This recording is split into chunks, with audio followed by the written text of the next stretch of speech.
Hey guys, finalKenpachi here. Welcome to another Raid Shadow Legends Green Forest reveal video. Today I will show you guys rest of the bosses skill set, which is we have 5 of them. So this video going to be long. End of it, I'm going to show you guys the main boss. So basically there is going to be 7 new boss in the total on the Green Forest. We already revealed 2 of them. You guys can already check that on my YouTube channel.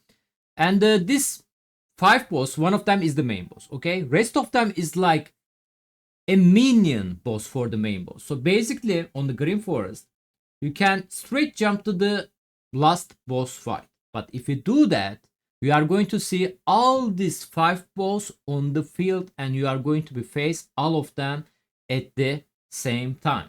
Obviously, not all of us can do that, especially like they are still boss. They are like not minion, they are still boss. But this is an option, or you can hunt each of them first. So after you beat each of these 4 boss, then you can face the main boss alone. All right, this is how is the system going to be work. And one of the mini boss, Drought is the void affinity. Let me zoom a little bit so we can all see together better. His A1 skill attack all enemies and place a provoke debuff 2 turn. 2 turn provoke is annoying. A2 skill attack all enemies, place a decrease attack and a decrease defense debuff another 2 turn, guys. This skill has a 3 turn cooldown. His A3 ability, attack all enemies, place a freeze debuff by 1 turn, still alternator from each target under freeze debuff. And the passive skill, whenever Drought is attack, has a 40% chance to place a freeze debuff on the attacker by 1 turn. Decrease the speed of the enemies under freeze by 50%. So far, I mean, we didn't check this passive skill, but it's not like previous bosses, guys. Like so far, like these bosses, like mini bosses, are a little bit more standard. Like they don't have like too much utility or stuff like that. They are not super annoying, basically. And I can already say one thing about the Drought now. He's remind me one of the faction war bosses. Basically, is keep seizing you, freezing you, stuff like that. So block debuff against this boss seems like a strong option, guys, especially for his A1 skill or his A3 skill. His debuff cannot say anything about cannot be resisted. So if you have like high resist like cleanser champion, that can also work. But since his A1 skill plays a provoke debuff by 2 turn, my bad, we kinda need a block debuff champion there, maybe more than multiple. We already read the first passive skill. And he have one more passive skill, guys. Drought and his allies are immune to ignore defense effect. So basically, I think this part, allies part, when we face this boss with the main boss together, I think it's applied to ally part. But still, immune to ignore defense effect. So, or ignore defense DPS champion still going to be hit less against that boss. Reflect 50% of the damage Dragnel receive back to the attacker. If the Dragnel is under HP burn debuff, will not reflect any damage. So we need a block debuff, we need a HP burn debuff against that boss, and the rest of the kits just standard passive skill, guys. Immune to the CC debuff, awakening weakness. So when you bring a high awakening champion, they are gonna be strong. And the almighty, by the way, basic max HP, and immune to decrease speed and the tormentor reduction effect. So this kind of ability is not going to work on this boss. And the damage from HP burn also limited on him. Again, at the moment, doesn't seem like super hard. Obviously, we need to be roll, block debuff, and kinda HP burn debuff against that boss. But so far, I'm happy he's not complicated or the scary. So let's move to the next boss. It's at the Crimson Siren.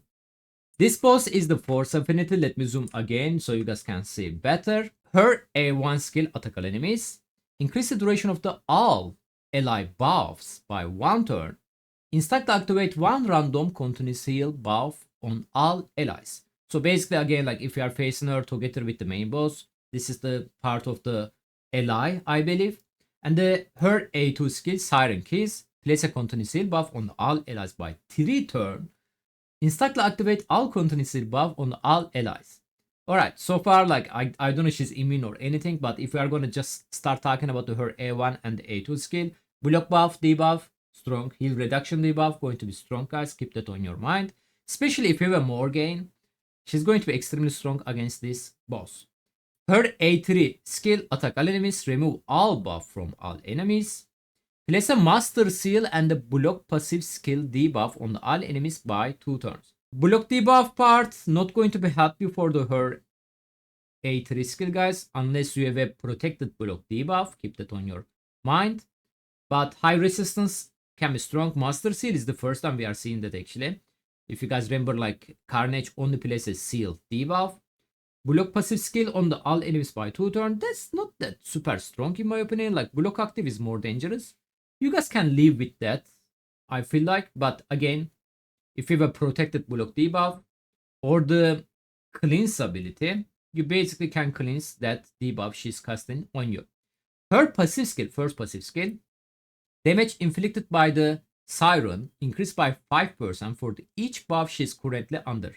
Definitely bring block buff champion against this lady.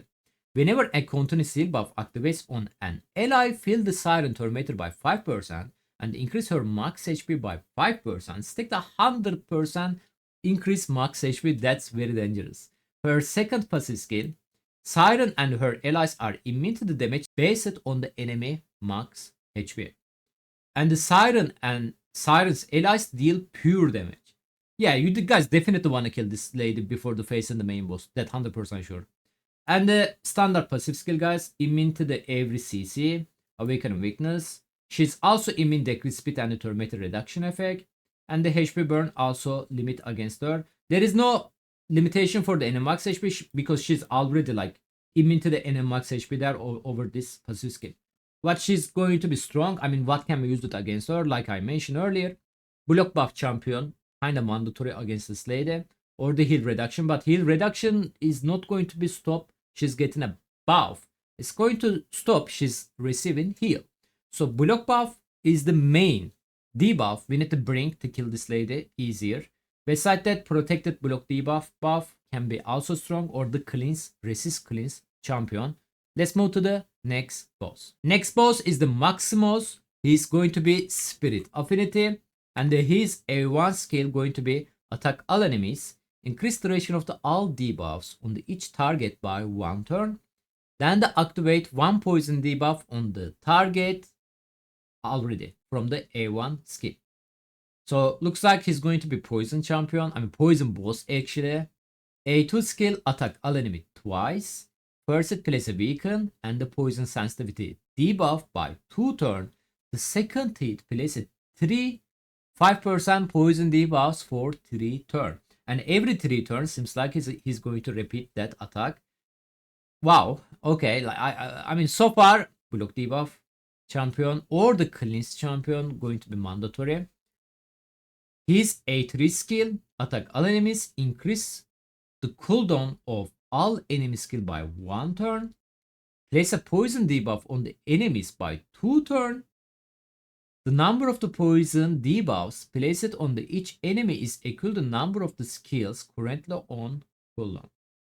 Remove all debuff from Maximus and place a poison cloud buff on him by 2 turns.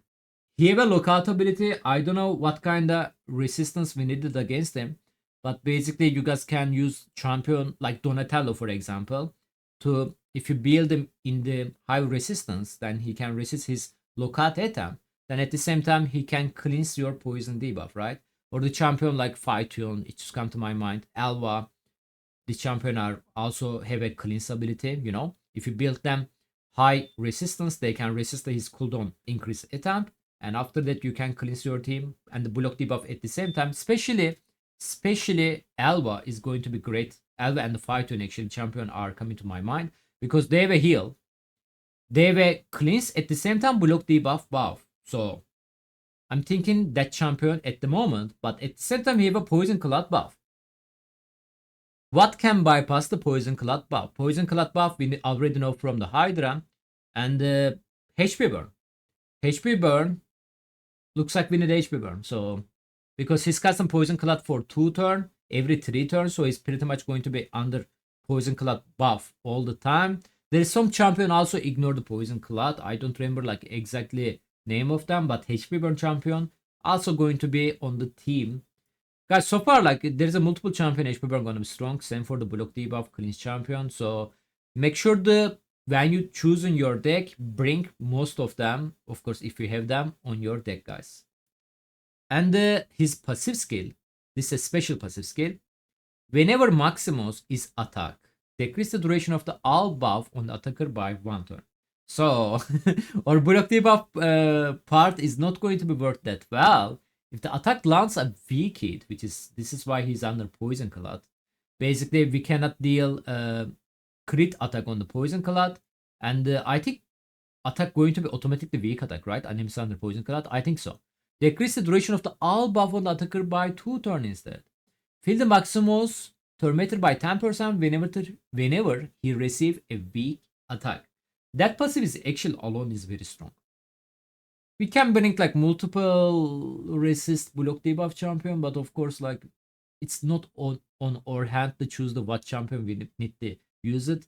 So it's kind of like, so far this boss is the hardest boss. Today we reveal it. So, and also he have another unique passive skill. Maximus and his allies are immune to poison debuff. That's interesting. Enemies under poison debuff will receive 100% more damage from poison debuff. Oh boy.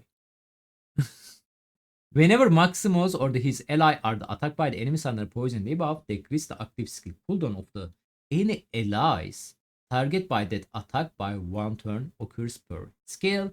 Also, instantly activated all poison debuff on the attacker whenever Maximus, Blade, or his allies are the attack occurs per skill. I'm thinking like food resistance team right now. Like, I don't know like what else we can deal with him. I feel like food resist team. I hope we don't need a crazy amount of the resist there, because like some of the champion need to be heavy accuracy as well, like HP burn, so we need to build them hybrid. But either way, this boss is very annoying, guys. Again, he have a CC, immunity, passive skill, awaken on weakness, max HP reduction. He's also immune to decrease speed and a tormentor reduction effect, and standard classic HP burn limitation passive skill as well. Maximus so far seems like hardest one. So let me know what you guys thoughts about them. Yet below to the video, you guys have some tactic. Leave your idea below to the video so we can also get some help, you know. Next boss is the magic affinity, guys. Tower Rise. And let me zoom scale. There we go. Attack all enemy twice. That's the A1 skill. Each hit 50% chance of the instantly activating HP burn debuff. Looks like this boy going to be HP burn. If there is no enemies under HP burn, debuffs has 50% chance of to decrease the cooldown of his A2 skill by 1 turn instead. So basically, his A2 skill, let's take a look at that real quickly. Attack all enemies, place HP burn debuff for 3 turns. And the block active skill debuff by 2 turns. So if we are not burning, he's going to be reduced this skill cooldown, which is default 4 turn. And he's going to be burn us. Again, just for this 2 skill part, block active skill is going to be necessary. Need a cleanser, block debuff champion, high resistance, so we can resist them and we can cleanse the debuff. Even he's going to be use the A1 skill after, and it's going to be reduced to his cooldown. I think this is still going to be ideal way to try to beat this boss. A3 skill, 3 turn cooldown. Place a counter attack buff on the boss for 2 turns. Also, shield buff on the boss by 2 turns. The value of the shield is equal of the boss max HP. This buff cannot be removed. Which buff cannot be removed? Like counter attack buff or the shield buff? I think they are talking about the shield buff. I want to believe. Hopefully we can able to remove the counter attack buff. Block buff, debuff can be strong if we... Yeah, block buff, debuff can be strong actually. If he's not going to receive the shield buff, if he's under block buff debuff, then cannot be removed, doesn't matter, right? Yeah, guys, block buff debuff going to be strong against this boss, which is like, if he counter attack, he's going to counter attack with the A1 skill, which is attack twice. And activate the HP burn. And if you are not burning, he's going to be reduced cooldown of the A2 skill. That's going to be annoying. Yeah, definitely block buff champion so far. And the passive skill. Whenever boss is attacked by the enemies under HP burn, extend the duration of the HP burn debuff by 1 turn per hit received. So if you are going to have a multiple hitter, like let's say there's a champion hit 3 times, then your HP burn debuff increased by 3 turns. Fill the boss Terminator by 20% per hit received whenever he is attacked by the enemy without HP burn debuff. If we attack during under HP burn, or HP burn duration going to be increased. If we are not under HP burn, we are going to heal his Terminator. Will not feel boss Terminator if he's also under the freeze debuff. Oh, interesting. So we can freeze this boss. Let me double check the CC. Yeah, he's not immune to the freeze ability, guys. That make everything a little bit more easier. Like, we can freeze him. Like, especially Sir Nicholas is getting buffed. The Lady Noel together, they are going to be extremely strong against that boss. Vital Spark, another passive skill. Boss and his allies are immune to HP burn debuff. Enemies under HP burn debuff will receive 100% more damage from HP burn debuff. Like a previous boss, 100% more damage received from the poison. This one is HP burn instead. Heal all allies 2% of their max HP whenever HP burn debuff is activated. This passive reminds me like a Sulfurion. We definitely don't want HP burn champion against that boss. Immune to the every single CC debuff except freeze, keep on your mind, awaken weakness, max HP reduction, and immune to decrease speed and the Terminator reduction effect. It doesn't have a like HP burn limitation because HP burn basically going to be healing, guys, like a Sulfurion. And now we have a one last boss left, and that's gonna be main boss. He's a void ability, guys. He's a main boss, everybody. So as you guys can see, there is a lot of things we are going to be read. So we better get started. His A1 skill attack all enemies. The damage received by the target under Entangle debuff is reduced by 50%. Has 50% chance to place a True Fear debuff on the targets without Entangle debuff by 1 turn. So if we are under this Entangle debuff, we are going to deal less damage to the boss. If we are not under Entangle debuff, then we are going to get a True Fear just from the A1 skill. So what is Entangle debuff do? Champion under an Entangle debuff will not receive any positive effect from their allies, including buffs, and will not have their Terminator passively increase. When placed, a champion receiving Entangle debuff will have all of their buff removed, but they can still receive additional debuffs. Entangle debuff has no duration and therefore cannot have its duration increase or decrease. The Entangle debuff also cannot be spread to other champions.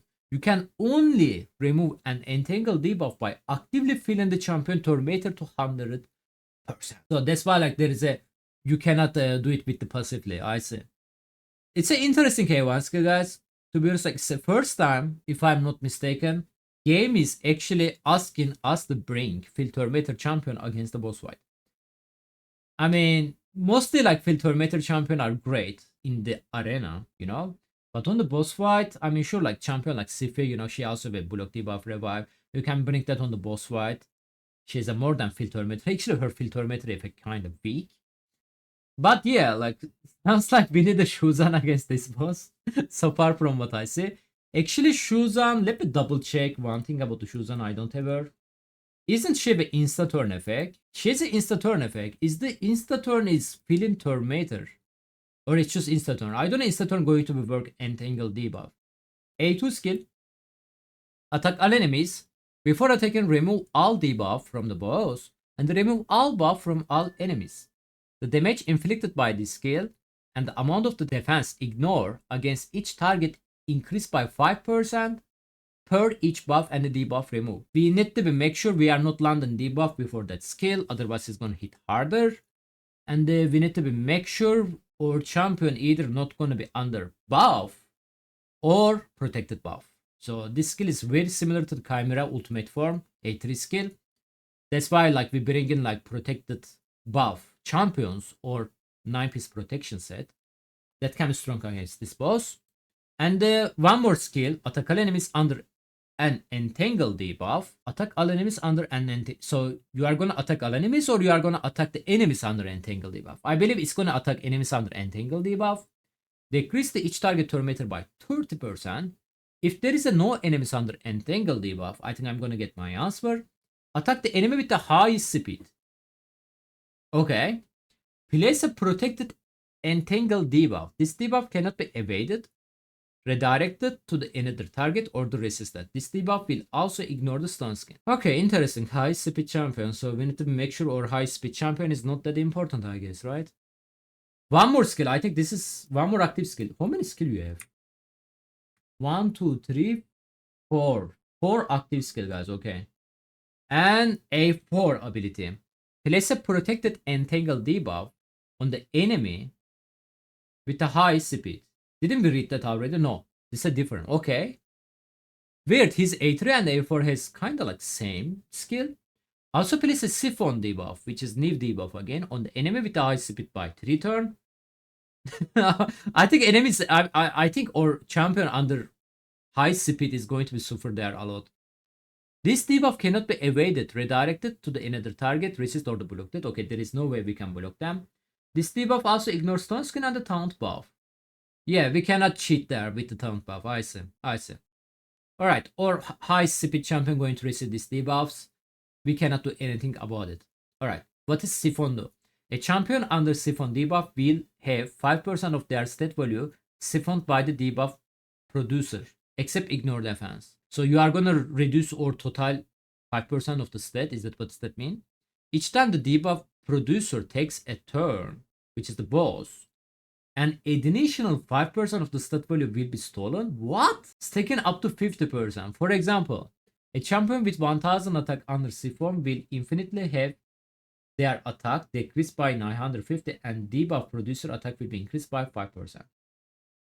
Each time the debuff producer takes a turn, additional 5% of the target stat will be siphoned to them. The Siphon debuff cannot be transfer spread or its have duration increase or decrease. It can be removed. So we cannot be removed. High speed champion. So our high speed champion eventually going to be low speed champion. End of the fight. Total stat it's it, right? So if you only like make one champion super fast, boss only get a benefit from the fast speed, right? If you also make this champion like high accuracy or the high resisted, for example, it's we also going to boost the boss. I think the only stat we need to be focused on this high speed champion, which is going to be speed, which is makes sense. We don't have to worry about like defense or anything. I wonder if the champion die, what happened to Siphon? I think it's going to recast it again, right? After we revive. That's actually quite a annoying debuff, not gonna lie. And the passive skill, this is a unique passive skill. Whenever a true fear debuff, which is coming from the A1 skill, placed by the boss is activated, fill the thermometer of the boss and the allies by 10%. Also decrease the duration of the all debuff on the boss and the ally by 1 turn. At the start of the boss turn, deals damage to all enemies under Entangle debuff. The damage dealt is equal to 20% of the each target max HP. Also destroy each target max HP by 20% of the damage dealt. If an enemy under Entangle debuff is killed by the damage from this skill, okay, place another protected Entangle debuff on the enemy with the next high speed. Also place a True Fear debuff on all other enemies without Entangle debuff by 1 turn. Oh, yeah, that's very annoying. Oh, it's gonna be definitely not fun to fight with him. Decrease all incoming damage by 60% if the boss is not under HP burn debuff. Okay, we need HP burn. Also 30% chance of the an incoming critical hit into the weak attack if the boss is not under HP burn debuff. Okay, we need HP burn, guys. Thermometer fill effect are 30% more effective on enemies under Entangle debuff if the boss under HP burn debuff. Alright, Sufrion. Sufrion also will fill thermometer effect. Yeah, we need HP burn, guys. This boss definitely need HP burn. So far, HP burn, protected buff, block debuff. Yes, and the fill thermometer champion. A lot of them. He's immune to pretty much every single CC debuff, included freeze. All thermometer reduction effect are decreased by 50% against that boss. He's not immune to decreased thermometer or the decreased speed debuff. Keep on your mind, that can also help us. Awakening weakness, and a max HP weakness, and the HP burn weakness. Guys, that was it. All the bosses I revealed today, so we are gonna face them next week on the game. So far, let me know your tactic about them. I think we definitely need to kill this 4 mini boss first before we face this main boss, because he seems, annoying enough alone, right? So as always, thank you so much for the watching. Take care of yourself. Bye bye.